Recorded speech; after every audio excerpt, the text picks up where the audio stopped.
Hello, everybody. This is the Loud Thoughts podcast. I'm your host, Jack Porcari.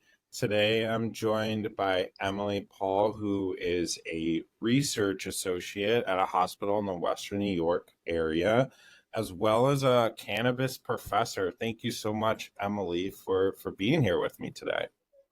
Thank you so much for having me. I'm so excited. I think the first place to start, I saw you at a couple events in Buffalo, and it was really amazing to see a lot of the conversations that were happening. Let's just start off. Like, tell me a little bit about yourself and how you got into cannabis research. Yeah, so I was originally studying like conservation biology, so focusing on like environmental science, and I really just loved nature and working outside and being with plants. So one summer between like junior and senior year, right before COVID, I was home for the summer and looking for, things to do that were outside, and there was a random job posting for a farm laborer on a hemp farm in Eden, New York. And I was like, wow, that sounds cool. Like, I honestly didn't know much about hemp or cannabis at all. So it kind of just like randomly fell into my lap, and I worked on the farm, and I absolutely loved the experience and just being outside with the plants and learning how much the plant can do for the earth and for people. And I really just fell in love with it. And then I kind of just knew that's exactly what I wanted to do with my life. So I just pursued it. I found Cornell was like starting the first year of their hemp science master's program. So I applied for that and got in, and then went after I graduated college. So got a lot of experience there, and that was really great. Beautiful. So started off with hemp science research, and then now, are you still focusing on CBD hemp? I know you run a small business. Tell us maybe a little bit about that and kind of what you've been doing with the research today.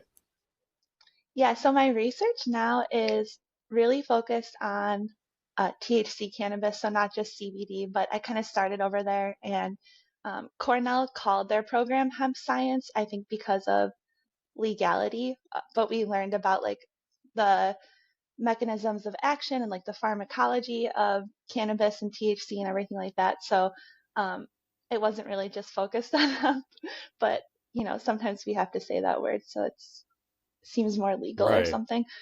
But yeah, my Yeah. research now it focuses on THC predominant cannabis, and my small business I do focus on CBD, and that's just it kind of came from the idea that I have a lot of tattoos. I love getting tattoos, so my business is just a tattoo aftercare salve with CBD in it because it really helps reduce inflammation and it can absorb through the skin, and it's been really great for people who get tattoos, and a lot of artists use it while they're tattooing, like during the process to reduce the redness and inflammation. So it's been really cool to kind of combine my knowledge of cannabinoids and my love for art and tattoos into one thing. And it's really fun. Oh, that's so beautiful, especially, doing small batches, making something your own. How long have you been doing that with the salves for? I've been doing that for about 2 years now. I go to some tattoo conventions, so that's been really fun.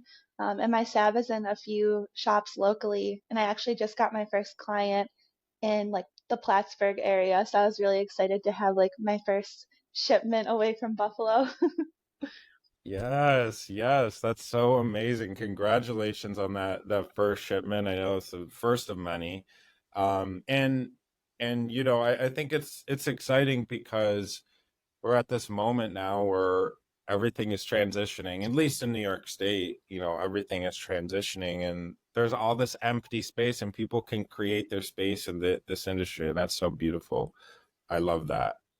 Now, with your salves, what made you really want to start a business? Yeah, what made me want to start doing it is I've also worked for a few different companies, like helping with product development and making different things like tinctures. and salves and doing extractions. And I just love like the creativity of it, like picking different essential oils and different ingredients. It's like potion making to me, and it's just so much fun. And then, I also have that really strong science background, so I make sure that my product is safe and effective, and that's really important to me, to have like a sterile environment. So I really think it just came from my previous passion for honestly just making things and the creativity and seeing like a need for it in the tattooing community. I honestly don't see it in dispensaries. My goal would be to just be like a wholesale seller to different tattoo studios and have it there so that they can sell it to their clients. Beautiful. I think people don't really realize the potential of cannabis products. It's not just about something that could be in a dispensary. Yeah, so usually an artist will use like Vaseline while they're tattooing, just as like I guess like a lubricant on the skin to help the ink penetrate to the skin and everything. So some artists will buy like big tins from me, and instead of using Vaseline, they use that. And I have really cool like before and after like comparison photos showing how it really helps with like the swelling and redness and the pain during the tattoo. So it's been really cool to see it like actually working and helping people. Oh, well, that's beautiful. I love that. And I know, I mean, I'm on Instagram as the Canna professor, but you're actually a professor. Like you actually talk to this. So I I think that's so cool, and like that we have young people that are professors in this now. Like, tell me a little bit more. What your classes are like. How does that go in being a cannabis professor? Yeah, it's an amazing opportunity. And like you said, I'm so glad that there are young professors out there and just like, bringing a new perspective. And I feel like I can really relate to the students too, which has been like a really unique experience. I started teaching just like biotechnology classes because I knew that the school I was working with was going to be starting a cannabis program. So once the cannabis program started, I actually ran like the first two cannabis classes there, like the first semesters of it. So, I kind of helped like develop it and really get it up and running, which was honestly like I feel so blessed every single day that I got that opportunity and so thankful. My class was called Production of Cannabis Products. So I really took the students from seed to sale. I talked about regulations, um, cultivation techniques, processing, product development. And then once I started doing my research, I talked to them about research. So it was a lot of fun. I organized like a lot of guest lectures and tours, mostly because, at least my view, as a professor, I don't think that I know everything. And I think it's impossible to know everything. Um, so, I obviously researched everything and was familiar with the topics, but to me, it's so much more valuable for me to have like community connections with people who have been growing or cloning for in 20 years or things like that and bring these people in to meet my students and talk to them about their experiences. So I really try to use, different connections and people who are willing to come in and speak to their experiences as well. Nice, nice. That's great. Do you find a lot of your students, I mean, are they medical patients? Are they younger students, older? Like what's it like? Why do they want to learn this information? Yeah, so I think honestly, cannabis students are like the coolest students I've ever had. They're a pleasure to work with. They're all just, they're so passionate about the industry. I think that's the thing with cannabis is that every single student wanted to be there and was really excited to learn. I never had a struggle with that. They were all so passionate. A lot of them did come from backgrounds where they were using cannabis for medical reasons. A lot of them just maybe like the plant or like using cannabis. And honestly, a lot of them were older who had already been in careers but wanted to start pursuing a career in this new industry. So it was a really exciting thing to be a part of. Oh, that's amazing. I mean, and how long have you been teaching and giving lectures for? So 3 years. So I started right after I graduated college. So that was, Wow. kind of interesting too, because I was a part of the first year of Cornell's hemp program. So I feel like starting up a cannabis program at another school, I also took a lot from what I learned from Cornell and just like how what it takes to start a cannabis program or start any, new classes or anything like that. I was able to really relate to the students in that way and hopefully made their experience great. Yeah, I think it's such a hard topic to teach about. I mean, not just because of the legality and, what's legal, what's not, but it's also it's there's so many different parts to it, so many moving parts to at least to the science. And what's been some exciting things that maybe not breakthroughs, but things that along the way in your career you've learned about the plant that maybe you've been really excited and grateful to know about. Yeah, I think that I've honestly worked in all parts of the industry. So I worked on a farm. I did extraction. I was like operating CO2 extraction machines. Um, I've done product development and things like that. So I and research now. So I feel like it's been really valuable for me at least. Like I love just trying new things and having all these types of experience and like collecting knowledge. So I think the most interesting thing is just being open to learning everything, if that makes sense, like as much as I can. And I think like one of the coolest things for me was probably operating the extraction machines and learning what goes into extraction and distillation and creating distillates and isolates and things like that. That was really fun for me. But yeah, I value all the experiences I've had. Right. Yeah, I mean, really getting a full a full spectrum of of experience there, no pun intended. But Yeah. I mean, that's cool, and especially the product development, because that's something I think people skip over is, we've had this plant for so long, but now that we can bring it into the light and we could test it, what would you say are some of the maybe the challenges to innovating new products given the legal landscape, kind of the regulations and the rules? What are the challenges to developing new products in the cannabis space, would you say? Yeah, so when I was working on product development, I was actually only working with CBD products. So this was in 2020.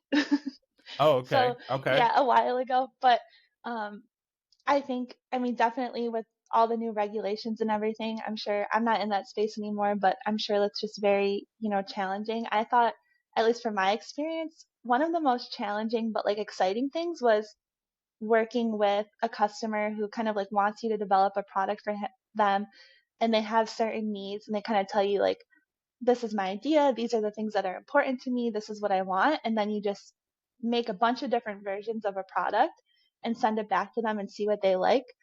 I would say it's challenging but also fun and interesting, to kind of like meet the needs of your customer and really like come up with a product that they love and that their customers will love too. Yeah, right. You gotta have both ways. You gotta have something that is, well, to a wide audience there. I wanted to switch gears a little bit, and with all of the public health, I think it's an important conversation to have about cannabis consumption. And obviously we're talking about how this will impact not just the medical but also the recreational side of things. So what do you see as like the benefits maybe for the medical side of things once this recreational in New York fully takes off? Yeah, it does seem like with, adult use becoming legal or recreational becoming legal, a lot of different, types of people from all walks of life are very interested in learning more about cannabis. Like I've recently been asked to do a few like speaking engagements just on basic cannabis education and um, helping people know how to find the legal dispensaries and how to find safe products. And actually, most of that need is coming from the senior population, which I think is really cool because these people might be individuals that have never used cannabis in their whole life, or they were a part of the era where cannabis was very frowned upon. So now these people are really becoming interested in what cannabis can do for them or what the benefits could be and how to actually find safe products, which I love. Right. Yeah, because I mean, and even at the dispensary, just because it's on the shelf, it needs to be right for who you are and what your system is. I think people don't realize that often enough Yeah, and I think, with that. a lot of people don't realize it's a lot of trial and error, and cannabis products are so diverse, like, with different terpenes and things like that, or cannabinoid content, and every product can affect you differently, and also your body metabolizes and processes these things differently. So I think it's really important for people to be aware of all of that. Yeah, I mean, this is just page one. We're getting started, and it's been going for a while, but I think, people are getting more acquainted with the terms, the scientific, names for everything. I have to ask, as someone that's doing more of the research side, what are your thoughts on the strains? Do you think strains will eventually go away? Do you think that's something that is sticking around? I don't know. I think it could go either way. So I think it was funny because in my education, it was kind of drilled into my head like strains aren't real, they don't have any scientific meaning, like they're not genetically distinct. Um, but I think if consumers and people who have been cultivating cannabis and using cannabis for so long, if strains are important to them, I think that that's valuable. Like, I don't think everything has to necessarily be scientifically proven or valid. I think there's a lot to knowledge that's just been shared for, you know, hundreds of years on cannabis. So I think strains are important to people. So I do think they'll persist. Yeah, no, that's definitely a good take there because, sometimes it's not just about, yeah, like you said, the science, but the spiritual aspect. Like, one of humans' oldest cultivated plants, we've been touching this for a long time, and we have that connection. So that's great. That's great. And with your work, have you, I know most of it's from a public health perspective, so these are healthy individuals coming in evaluating. What are some of the studies that you've been working on, like, in the past couple years? So I will touch on first the challenges to actually start a study because um, Yeah, yeah, start there's there. actually there's not that we have actually up and running right now. So I'll talk about the challenges and then the things I have done. But just to kind Yeah. of put things, into perspective, because cannabis is still a Schedule One substance, it is very hard for people to conduct research, which is why there is such a lack of research and knowledge that we have. There are people that are doing some really cool work, and it's great to see, but it's very hard for a lot of institutions to get those approvals. With the Schedule One status, there's a lot of storage requirements that you need. You need to have a DEA license. Sometimes you need a license from your own state to conduct research. You need a lot of FDA approvals and things like that, which these are all very important to ensure that the participants we have on our studies are protected and safe. But there's definitely a lot of hoops that we need to jump through in order to do cannabis research, which is why there's really, not a lot out there right now. So most of my job right now is trying to jump through those hoops and get all the approvals we need so that we can do the research the right way. And if cannabis does become rescheduled, that'll make it easier for a lot of people to do the research. So a lot of my work right now is making sure we have, everything in place to run the studies with the proper approvals and make sure our research participants are protected. Yeah, that no, and I think that's a very important point. We shouldn't gloss over that. The integrity of the study is very, very important too. I mean, it's one thing to do a study, but to have all of the regulations in place and make sure that that's really high quality is that's important.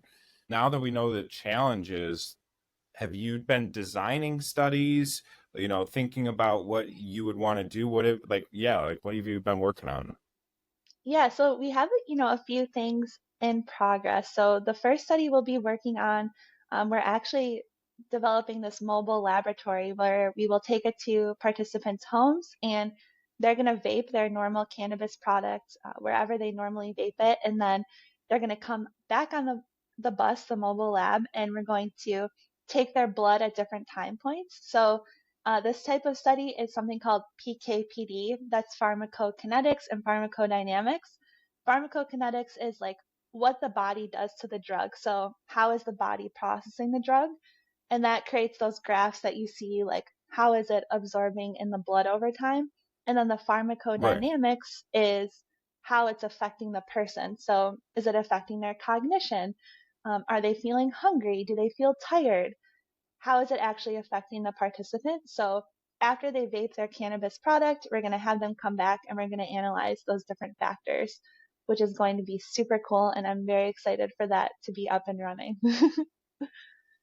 That's amazing. I'm so excited that things are starting to get moving. You're, designing all of this so that when it's ready, I mean, let's say tomorrow it's all good to go. It's Schedule 3, everything's approved, federal level. I reach out, I'm like, hey, I want to start a study. How hard is it for everyday people to throw their hat in the ring on an idea for a study? Is that something that happens often in cannabis or research in general? So as far as research goes, I don't come up with the studies. I'm actually more like implementation. So normally the person who comes up with the study has their doctorate. And the way it works is the person with the doctorate will normally apply for a grant. So they do a very in-depth write-up of what their idea is and why it's important, why it will help people, and things like that. So a lot of times the research you can do depends on the funding sources and if this, certain agency thinks that your idea is important and helpful to the public. So it is harder for an everyday person or for, you know, even me to just come up with an idea and implement it because of funding, Right. which is unfortunate. But, hopefully because this is such an up and coming field, there will be more funding sources, and when the regulations are a little more relaxed, it might be easier for people to start studies. I'm very much a people person, so I love, talking to the public and actually figuring out like what what do you think is important? Like what are the topics that you would like more research on? I think that's really the most important thing is like the science that we do is great, but if it's not, relevant to anyone, what are we really doing? So I'm a big proponent of like actually being in the community and thinking of ideas. I can always propose things and I love like hearing things from people, but it really does kind of depend on funding. Yes, yes. No, that's definitely a big deal. You have to you have to have the funding and the backing to get these studies published, everyone listening at home. But think of your ideas because now's the time where we can get these ideas churning and be ready. But have you yourself participated in any cannabis studies with your own, I mean, I know you have products. I mean, you're probably very knowledgeable on this. I've actually never been a participant. I usually like we actually did another study where I interviewed 20 people, a qualitative interview. So I asked them a bunch of questions about their cannabis purchasing habits and their use habits. So I'm usually like the person running them and interviewing the people Yeah, yeah. and making sure it works. I've actually never participated in a study. That would be really fun though. If another institution does that, I would honestly probably sign up. I'm a medical patient myself, um, so I'd definitely be interested in being a participant. And normally these studies pay people too, so that's pretty cool. Yeah, we'll have to sign up on a study for together for sure. Uh, but yeah, I think that's interesting. Like, what were some of, I'm really interested just now that you said that about the purchasing habits. What were some of the? Were you asking why people would buy one product over another? How often they buy it? Like that. That would be interesting to know. Yeah, so Yeah. I asked them every type of product they regularly purchase, and then I would ask them very specific questions about each product. So, what features are most important to you? Does the packaging matter to you? What kind of things are you looking for when you're purchasing the products? Who do you talk to? Do you talk to the dispensary associate? Do you talk to, or do you look at the menu? Like, kind of what people are doing when they actually go to purchase. I don't have a write up on those results yet to have like concrete things of we saw this more or we saw this less or things like that. But I did have a really interesting experience talking to the participants and just seeing what things are important to them. And I will say, just anecdotally, strain was important to a lot of people. THC content was important to a lot of people, the smell and the appearance and things like that. So, now we're kind of trying to figure out how do these participants view quality. So when they tell me they look at the flower they're purchasing and they're like, oh, that looks really good. Like, that's what I care about. Well, what does looking good mean to you? Like, what are the exact features? So it kind of like spurred these other questions because quality is objective to every person. So that research Right. definitely brought more questions to us. Right. Were a lot of people interested in the packaging? Because I wrote an article a couple years back just about the difference between the legacy market packaging and the legal packaging, and really how there needs to be a shift in that. What did people say? Do they think the packaging, they like something shiny, they like something, engaging? What were they saying about that? I think it was mixed, but I think most people, it seemed like they weren't super interested in the packaging, especially people who normally purchase from the legacy market. They weren't really concerned with packaging at all. People who tended to purchase from dispensaries, they seem to be more interested in packaging and branding and things like that. What Right. did your article Right. what did your article find? Like, were you saying there needs to be better packaging from the legacy market or Yeah, yeah. So I did an opinion piece in Cannabis magazine, and it said cannabis has a packaging problem. That I think that was the title back in 2019, 2020, and it was just all these multicolored, really cartoonish. Some of them were like candy, named after like the name Sweet Tooth, which is a strain, and they'd have it look like Smarties or something. But I just think in terms of the brand, it's just an interesting moment because in terms of the branding, this industry has so much customization. There's female run brands, there's health and wellness centric brands, natural ingredients. There's so many different types of differentiators in this space as opposed to other industries where maybe it not might not be as customizable for the consumer at the end. Yeah, I definitely think so too. And I think that's really cool that there is such a space for, I think, any type of business or person and their own like unique purpose and mission to have a product and their own brand. As far as those products go, like that look like candy and things, my work with public health, we're especially kind of concerned with those just for like youth prevention and children getting into things. I've seen a lot of those lookalikes too, and for me, that's just concerning, especially because kids might look at that and like, oh, it's a candy bar, and then accidentally consume cannabis when it's not intended. So a lot of my work also, focuses on that and like youth prevention and how to talk to the youth about cannabis and everything like that. So I think the packaging there kind of overlaps with that as well.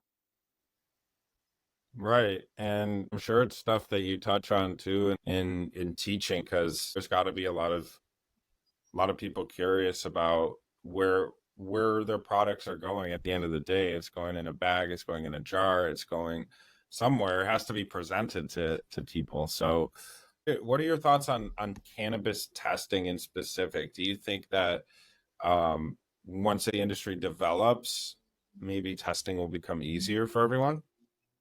Yeah, so as a scientist and someone who works at a cancer hospital, I think testing is so, so, so important. Um, I only purchase tested products. And I Right. just think it's so important, especially because someone who, if you have like an autoimmune condition or your immune system is super low, I might be able to consume a product that maybe has like a little bit of a mycotoxin and I would be fine. But someone who consumes an untested product and there might be a small amount of something in it could be exposed to something that could be deadly to them. So I really do believe that the testing requirements, although they're strict, I think they're very necessary. I do think, just like with any other part of the industry, it's really hard for people to get up and running. So we're not really seeing a lot of people that are actually able to start in the industry and start their businesses. And it's been really challenging for people. So I'm hoping, once there's maybe more products out there, there will be a need for more testing laboratories. Maybe that could bring the cost down and help people, with their lab testing a little bit more. But I definitely think it's so important and necessary. Right. And as a medical patient too, for epilepsy, I can speak to that with, my the quality of my oils that I take or my tinctures that needs to be accurate, and another thing I wanted to speak to is maybe again just the honesty of these tests, because number one, they can be costly, but two, in New York State, we have the sampling firms as well as the testing facilities. So there's kind of making sure that there's no bias in this testing. How do we fight scientific bias? Or maybe if it's not a bias, you know, just a desire to get things on the shelf as soon as possible.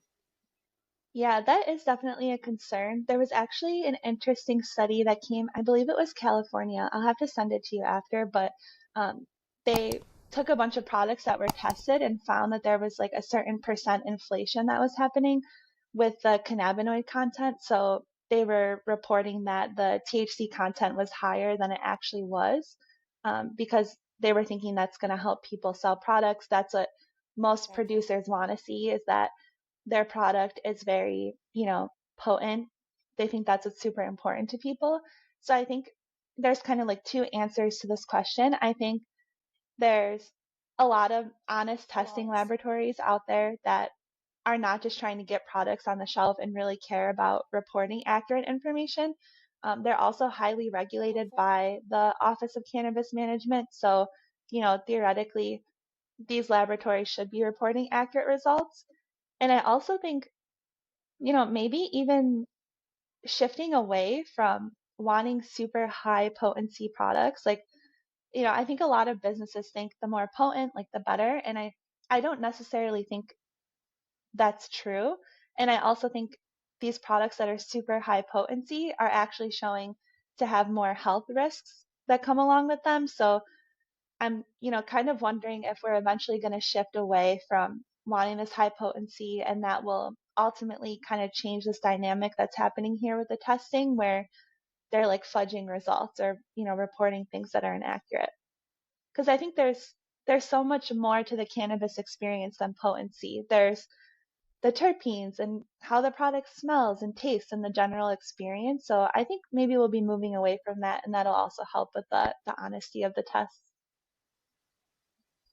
It's an interesting perspective because, I myself, I envision a world where maybe we have one to one is more popular. I think, again, being a patient and having that experience with these ratios, that will seep into the recreational, the adult use landscape, because when we think about wellness, when we think about using the plant and really getting the most out of it, it doesn't come from, like you said, the high potency. It really comes from taking advantage of the entire plant and using CBD and using all of the minor cannabinoids in tandem, with THC. Yeah, definitely. I love like the products I use. I think it's 5 to 1, so five CBD and one THC. So I'm definitely a fan of, how do these other cannabinoids interact with THC as well, and not just really focusing on that. Right. I'm so excited to see how this industry develops on the East Coast here. For anybody watching at home, New York has had a really wild uphill journey to legalization, but through, a lot of conversation, through getting these regulations, we're finally starting to, we have over 100 stores now, and it's only going to grow. So very excited to see that. This was really great to dive into the state of affairs with the medicine, with your teaching and everything that's going on. That's so exciting. And I wanted to just ask, is there anything else in your universe that you'd like to share, you think would be great for this conversation, everyone listening at home? Yeah, so one thing is, once our studies are up and running, I'll definitely let you know. And maybe, if you want to share with your audience and your people, that would be super cool. Because we are, just looking for people who consume cannabis and are interested in research and helping, further the development of what we know about cannabis and how it affects people. So if you're interested in that, that would be awesome. Of course, we will definitely promote that. We want people to be engaged, a part of the process, and doing something that, is educating people. That's, at the end of the day, what we're trying to do with Loud Thoughts. And so, yeah, well, Emily, thank you so much for taking the time to be a part of this podcast, this conversation, and really this movement that's going on, this phenomenon around cannabis. And I think it'll be the first of many conversations. But thank you so much for being here, Emily. Thank you for having me and for creating this platform. I think it's amazing and, just helping education move along and everything. So thank you. My pleasure, everyone. This is Jack Porcari signing off. Again, we're Loud Thoughts. Our mission is to expand cannabis-infused storytelling through human narrative. So we hope you enjoy this episode, and we'll see you on the next one.